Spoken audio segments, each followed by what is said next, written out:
Hi hello ನಮಸ್ಕಾರ ಸ್ನೇಹಿತರೆ, welcome back to all in one YouTube channel.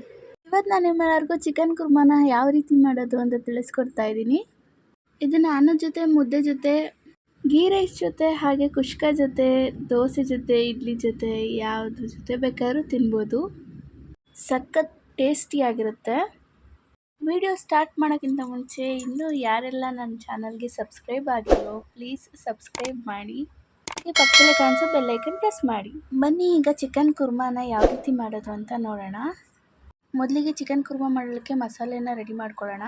ಒಂದು mixie ಜಾರ್ಗೆ ಒಂದು ಗೆಂಡೆ ಆಗೋಷ್ಟು ಬೆಳ್ಳುಳ್ಳಿ ಮತ್ತು 1 ಇಂಚ್ ಆಗೋಷ್ಟು ಶುಂಠಿ, 1 ಟೊಮೊಟೊ ಮತ್ತು 2 ಮೀಡಿಯಮ್ ಸೈಜ್ ಈರುಳ್ಳಿನ ದಪ್ಪ ಕಟ್ ಮಾಡಿಕೊಂಡಿದ್ದೀನಿ, ಅದನ್ನು ಕೂಡ ಸೇರಿಸ್ಕೊತಾ ಇದ್ದೀನಿ. 1 ಇಡೀ ಆಗೋಷ್ಟು ಕೊತ್ತಂಬರಿ ಸೊಪ್ಪನ್ನ ಸೇರಿಸ್ಕೊತಾ ಇದ್ದೀನಿ. ಈ ಥರ ಕಡ್ಡಿ ಸಮೇತ ಸೇರಿಸ್ಕೊಳ್ಳಿ. ಮತ್ತು 1 ಇಡೀ ಆಗೋಷ್ಟು ತೆಂಗಿನಕಾಯಿನ ಸೇರಿಸ್ಕೊತಾ ಇದ್ದೀನಿ. 3 ಚಕ್ಕೆ ಮತ್ತು 3 ಲವಂಗನ ಕೂಡ ಸೇರಿಸ್ಕೊತಾ ಇದ್ದೀನಿ. ಇದನ್ನೆಲ್ಲ ಮಿಕ್ಸಿ ಜಾರಲ್ಲಿ ನುಣ್ಣಗೆ ಫೈನ್ ಪೇಸ್ಟ್ ಥರ ಮಾಡಿಕೊಂಡು ಈ ಥರ ಇಟ್ಕೋಬೇಕು. ಮತ್ತು ಈ ಕಡೆ ಸ್ಟವ್ ಫ್ಲೇಮ್ನ ಆನ್ ಮಾಡಿ ಅದ್ರ ಮೇಲೆ ಒಂದು ಪ್ಯಾನ್ನ ಇಟ್ಕೋಬೇಕು. ಆ ಪ್ಯಾನ್ಗೆ 2 ರಿಂದ 3 ಸ್ಪೂನ್ ಆಗೋಷ್ಟು ಎಣ್ಣೆನ ಸೇರಿಸ್ಕೋಬೇಕು. ಎಣ್ಣೆ ಚೆನ್ನಾಗಿ ಕಾಯಬೇಕು.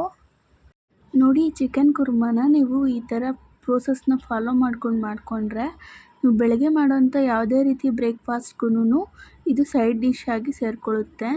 ತುಂಬ ಚೆನ್ನಾಗಿರುತ್ತೆ. ನೋಡಿ, ಇವಾಗ ಎಣ್ಣೆ ಹಾಕಿದ್ದೀನಿ, ಎಣ್ಣೆ ಕಾದಿದೆ. ಎಣ್ಣೆ ಕಾದ ನಂತರ ಇದಕ್ಕೆ ಒಂದು ಸ್ವಲ್ಪ ಕರಿಬೇವನ್ನ ಸೇರಿಸ್ಕೋಬೇಕು. ಕರಿಬೇವು ಸ್ವಲ್ಪ ಚಿಟಪಟ ಅಂತ ಅನ್ನಬೇಕು. ಆಮೇಲೆ ಇದಕ್ಕೆ 1 ಮೀಡಿಯಮ್ ಸೈಜ್ ಈರುಳ್ಳಿನ ಸಣ್ಣಕ್ಕೆ ಉದ್ದಕ್ಕೆ ಕಟ್ ಮಾಡಿ ಇಟ್ಕೊಂಡಿದ್ದೆ. 3 ರಿಂದ 4 ಹಸಿಮೆಣ್ಸಿನ್ಕಾಯಿನ ಸಣ್ಣಕ್ಕೆ ಉದ್ದಕ್ಕೆ ಕಟ್ ಮಾಡಿದ್ದೆ, ಅದನ್ನು ಸೇರಿಸ್ಕೊತಾ ಇದ್ದೀನಿ. ಈಗ ಎಣ್ಣೆಯಲ್ಲಿ ಈರುಳ್ಳಿ ಮತ್ತು 3 ರಿಂದ 4 ಹಸಿಮೆಣ್ಸಿನ್ಕಾಯಿ ಮತ್ತು ಕರಿಬೇವು ಈ 3 ಚೆನ್ನಾಗಿ ಗೋಲ್ಡನ್ ಬ್ರೌನ್ ಕಲರ್ ಬರೋವರೆಗೂ ಫ್ರೈ ಮಾಡ್ಕೋಬೇಕು.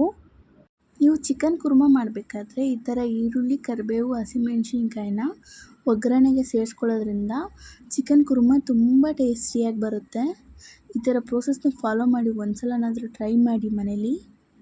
ಪಕ್ಕ ಹೋಟ್ಲುಗಳಲ್ಲಿ ಯಾವ ರೀತಿ ಮಾಡ್ತಾರೋ ಅದೇ ರೀತಿ ಇರುತ್ತೆ ಈ ಚಿಕನ್ ಕುರ್ಮಾ. ನೋಡಿ, ಈಗ ಈರುಳ್ಳಿ, ಹಸಿಮೆಣ್ಸಿನ್ಕಾಯಿ, ಕರಿಬೇವು ಎಲ್ಲ ಎಣ್ಣೆಲಿ ಚೆನ್ನಾಗಿ ಫ್ರೈ ಆಗಿದೆ. ಇದಕ್ಕೀಗ 1 kg ಆಗೋಷ್ಟು ಚಿಕನ್ನ ನೀಟಾಗಿ ತೊಳೆದು ವಾಶ್ ಮಾಡಿಕೊಂಡಿದ್ದೆ, ಅದನ್ನು ಸೇರಿಸ್ಕೊತಾ ಇದ್ದೀನಿ. ನೋಡಿ, ಚಿಕನ್ನ ಡೈರೆಕ್ಟಾಗಿ ಎಣ್ಣೆಗೆ ಸೇರಿಸ್ಕೋಬೇಕಾದ್ರೆ ಹುಷಾರು, ಯಾಕಂದರೆ ಚಿಕನ್ನ ನಾವು ತೊಳೆದಿರೋದ್ರಿಂದ ಚಿಕನ್ನ ಎಣ್ಣೆಲಿ ಬಿಟ್ಟಾಗ ಚಿಟಪಟ ಅಂತ ಅಂದ್ಬಿಟ್ಟು ಎಣ್ಣೆ ಎಲ್ಲ ಎಗ್ರೋ ಚಾನ್ಸಸ್ ಇರುತ್ತೆ. ನೋಡಿ, ಇಲ್ಲಿ ಎಗ್ರುತ್ತಾ ಇದೆಯಲ್ಲ, ಸೊ ಹುಷಾರಾಗಿ ಸ್ವಲ್ಪ ಚಿಕನ್ನ ಹಾಕ್ಕೊಂಡು ಸೇರಿಸ್ಕೊಂಡು ನೀಟಾಗಿ ಇದನ್ನ ಫ್ರೈ ಮಾಡ್ಕೋಬೇಕಾಗುತ್ತೆ. ಚಿಕನ್ ಎಣ್ಣೆಲಿ ಚೆನ್ನಾಗಿ ಬೇಯಬೇಕು. ಇದಕ್ಕೆ 1 ಸ್ಪೂನ್ ಆಗೋಷ್ಟು ಉಪ್ಪನ್ನ ಸೇರಿಸ್ಕೊಂಡು ಚೆನ್ನಾಗಿ ಎಣ್ಣೆಲಿ ಫ್ರೈ ಮಾಡ್ಕೊಳ್ಳಿ. ನೋಡಿ, ಈಗ ಎಣ್ಣೆಲಿ ಫ್ರೈ ಆಗಿ ಚಿಕನ್ನು ಕ್ರಿಸ್ಪಿ ಆಗಿದೆ. ಈಗ ಇದಕ್ಕೆ ರುಬ್ಬಿಕೊಂಡಂಥ ಮಸಾಲೆನ ಸೇರಿಸ್ಕೊತಾ ಇದ್ದೀನಿ. ನೋಡಿ, ಮಸಾಲೆನ ಯಾವ ಕನ್ಸಿಸ್ಟೆನ್ಸಿ ಬೇಕೋ ಆ ಕನ್ಸಿಸ್ಟೆನ್ಸಿಲಿ ರುಬ್ಕೊಂಡು ಇಟ್ಕೊಳ್ಳಿ. ನಾನಿಲ್ಲಿ ರುಬ್ಬಿಕೊಂಡಿಂಥ ಮಸಾಲೆನ ಸೇರಿಸಾದ್ಮೇಲೆ ಚೆನ್ನಾಗಿ ಮಿಕ್ಸ್ ಮಾಡ್ಕೋತಾ ಇದ್ದೀನಿ. ಚಿಕನ್ ಚೆನ್ನಾಗಿ ಬೇಯಬೇಕು, ಮಸಾಲೆ ಹಿಡ್ದು, ಉಪ್ಪು ಹಿಡ್ದು ಮತ್ತು ಎಣ್ಣೆ ಹಿಡ್ದು ತುಂಬ ಚೆನ್ನಾಗಿ ಬೆಂದರೆ ಇದು ಒಳ್ಳೆ ಟೇಸ್ಟ್ ಕೊಡುತ್ತೆ. ನಾನು ಇದಕ್ಕೆ ಮಸಾಲೆ ರುಬ್ಕೋಬೇಕಾದ್ರೆ ನಾನು ಖಾರದ ಪುಡಿನ ಸೇರಿಸ್ಕೊಂಡಿರಲ್ಲ, ಹಾಗೆ ಮಸಾಲೆನ ರೆಡಿ ಮಾಡಿ ಇಟ್ಕೊಂಡಿದ್ದೆ. ಕುರ್ಮಾ ಮಾಡಬೇಕಾದ್ರೆ ಲಾಸ್ಟಲ್ಲಿ ಮಸಾಲೆ ಪುಡಿನ ಸೇರಿಸಿದ್ರೆ ಚಿಕನ್ ಕುರ್ಮಾ ಚೆನ್ನಾಗಿ ಬರುತ್ತೆ. ನೋಡಿ, ಈಗ ಇದು ಸ್ವಲ್ಪ ಲೈಟಾಗಿ ಕುದಿ ಬರ್ತಾಯಿದೆ. ಇದಕ್ಕೀಗ 2 ಸ್ಪೂನ್ ಆಗುವಷ್ಟು ಮಸಾಲೆ ಪುಡಿನ ಸೇರಿಸ್ಕೊತಾ ಇದ್ದೀನಿ. ಮಸಾಲೆ ಪುಡಿ ಸೇರಿಸಾದ್ಮೇಲೆ ಇದು ಚೆನ್ನಾಗಿ ಮಾಡಬೇಕು. ಚೆನ್ನಾಗಿ ಮಿಕ್ಸ್ ಮಾಡಿ 5 ರಿಂದ 10 ನಿಮಿಷಗಳ ಕಾಲ ಇದನ್ನು ಮಳ್ಳೋದಕ್ಕೆ ಬಿಡಿ. ಇದಕ್ಕೀಗ 1 ಸ್ಪೂನ್ ಆಗೋಷ್ಟು ಉಪ್ಪನ್ನ ಕೂಡ ಸೇರಿಸ್ಕೊಳ್ಳಿ. ಉಪ್ಪನ್ನ ಸೇರಿಸಿ ಚೆನ್ನಾಗಿ ಇದನ್ನು ಮಳ್ಳಿಸ್ಬೇಕು. ಇದು ಸ್ವಲ್ಪ ಗ್ರೇವಿ ಗಟ್ಟಿ ಬರೋ ಗಂಟ ಇದನ್ನು ಮಳ್ಳಿಸ್ಕೋಬೇಕಾಗುತ್ತೆ. ನೋಡಿ, ಈಗ ಎಲ್ಲ ನೀಟಾಗಿ ಮಿಕ್ಸ್ ಮಾಡಿದ್ದೀನಿ.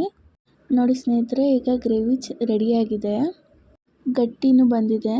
ನೋಡ್ತಾ ಇದ್ದೀರಲ್ಲ, ಇದು ಇಷ್ಟು ಕನ್ಸಿಸ್ಟೆನ್ಸಿ ಇದ್ದರೆ ಸಾಕಾಗುತ್ತೆ.